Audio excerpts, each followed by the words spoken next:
ಆತ್ಮೀಯ ವಿದ್ಯಾರ್ಥಿಗಳೇ, ಇಂದು ನಾವು ಪ್ರಸ್ತಾಪ ಎಂದರೆ ಏನು ಇದರ ಬಗ್ಗೆ ಚರ್ಚೆ ಮಾಡೋಣ. ಭಾರತೀಯ ಕರಾರು ಅಧಿನಿಯಮ 1872ರ ಕಲಮು 2A ಪ್ರಸ್ತಾಪವನ್ನು ವ್ಯಾಖ್ಯಾನಿಸಲಾಗಿದೆ. ಪ್ರಸ್ತಾಪ ಎಂದರೆ ಇನ್ನೊಬ್ಬನ ಒಪ್ಪಿಗೆಯ ಪಡೆಯುವ ಉದ್ದೇಶದಿಂದ ಒಬ್ಬ ವ್ಯಕ್ತಿಯು ತನ್ನ ಮನಸ್ಸಿನಲ್ಲಿರುವ ಇಚ್ಛೆಯನ್ನು ವ್ಯಕ್ತಪಡಿಸುತ್ತಾನೆ. ಏನಾದರೂ ಮಾಡುವುದಕ್ಕಾಗಿ ಆ ಇಚ್ಛೆಯನ್ನು ವ್ಯಕ್ತಪಡಿಸಿರಬಹುದು, ಅಥವಾ ಏನಾದರೂ ಮಾಡುವುದರಿಂದ ದೂರ ಉಳಿಯೋದಕ್ಕಾಗಿ ಆ ಇಚ್ಛೆಯನ್ನು ವ್ಯಕ್ತಪಡಿಸುವುದು.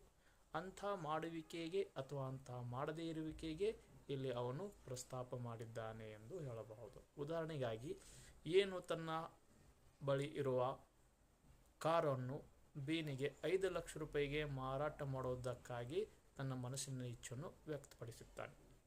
ಈಗ ಇಲ್ಲಿ ಏನು ಬೀನಿಗೆ ಪ್ರಸ್ತಾಪ ಮಾಡಿದ್ದಾನೆ ಎಂದು ಹೇಳಬಹುದು. Thank you.